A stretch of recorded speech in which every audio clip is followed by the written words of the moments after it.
Special secretary کے گزشتہ کیے گئے تجزیے پر انصار کرتے ہوئے راؤ رشید خان نے متعدد سفارشات پیش کیں، جن میں سے کچھ یہ ہیں۔ راؤ رشید نے کہا کہ سرکاری انتظامیہ کو اس کے پیروں پر کھڑا کیا جائے اور اسے اپنی اصلی سرگرمیاں بحال کرنے اور اپنا رول ادا کرنے کے لیے تیار کیا جائے۔ فوج سے گرفتاریوں، گھریلو تلاشیوں اور شہریوں کو فوجی نگرانی میں مختصر سے وقت کے لیے بھی رکھنے کے اختیارات واپس لیے جائیں۔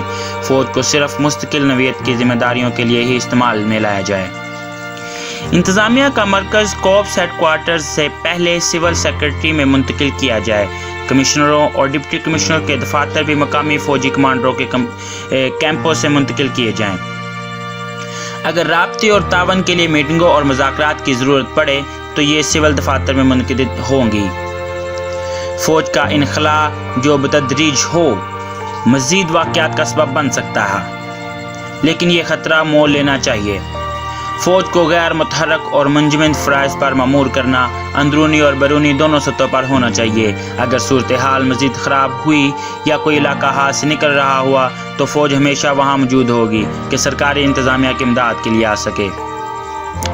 جونیئر افسروں میں یہ تاثر کہ تمام امراض کا حل فوج ہے، جیسے ایک کاری ضرب مشرقی پاکستان کے المیہ میں لگی تھی، پھر سے جڑیں پکڑ رہا ہے۔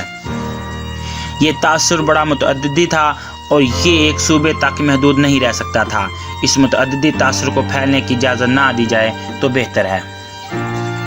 مسٹر بھٹو نے اسپیشل سیکرٹری کی متعدد تجاویز کو خط کشیدہ کیا تھا، لیکن ان پر اپنی کوئی خاص رائے نہیں دی تھی۔ البتہ انہوں نے ان دونوں نوٹ کو یکجا کر کے جو اسپیشل سیکرٹری راؤ رشید نے انہیں بھجوائے تھے، اس ہدایت کے ساتھ پیرزادہ کو بھجوا دیے تھے۔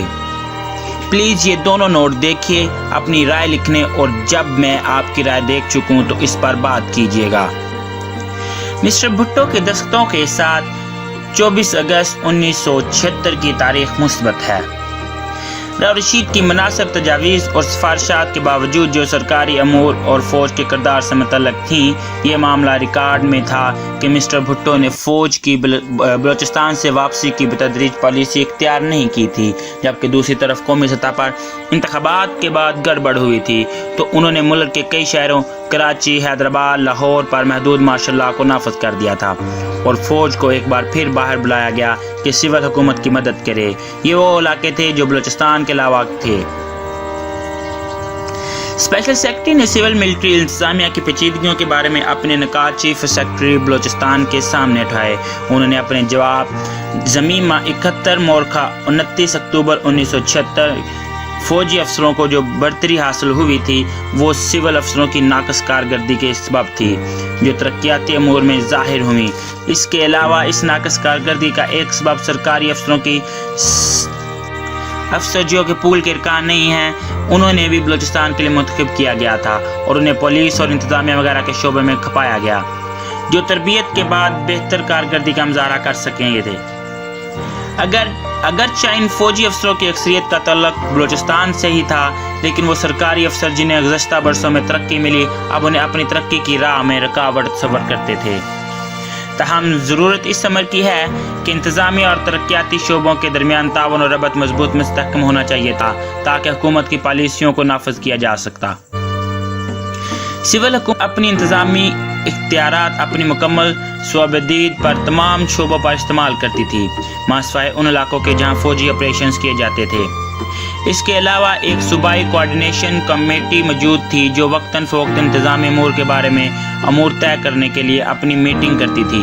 یہ کمیٹی جس کی نمائندگی فوج کے کورس کمانڈرز فوجی امور سے متعلق کرتے ہیں، چیف سیکرٹری اور دوسرے سرکاری افسران بھی سرکاری امور کے بارے میں نمائندگی کرتے تھے۔ جدہ حکومت نے خود اپنی تباہی کے سامان کیے تھے۔ کرتاسے بس میں یہ معاملہ ایک ازرلنگ کی حیثیت رکھتا ہے کہ فوجی جرنیلوں کو طاقت اور اختیارات کی ہوس نہیں اور وہ سول امور میں مداخلت نہیں کرتے تھے۔ راؤ رشید کے مشاہدات ان سفارشات کے باوجود کرتاسے بس یہ خود شہادت دیتا ہے کہ یہ حقیقت ریکارڈز پر موجود ہے کہ مسٹر بھٹو نے بلوچستان سے فوج کے انخلاء کی تدریج پالیسی نہیں اپنائی تھی۔ یہ تو زخم پر نمک چھڑکنے والی بات ہے کہ الزام بھی لگایا جائے اور اس کی ترتیب بھی کی جائے۔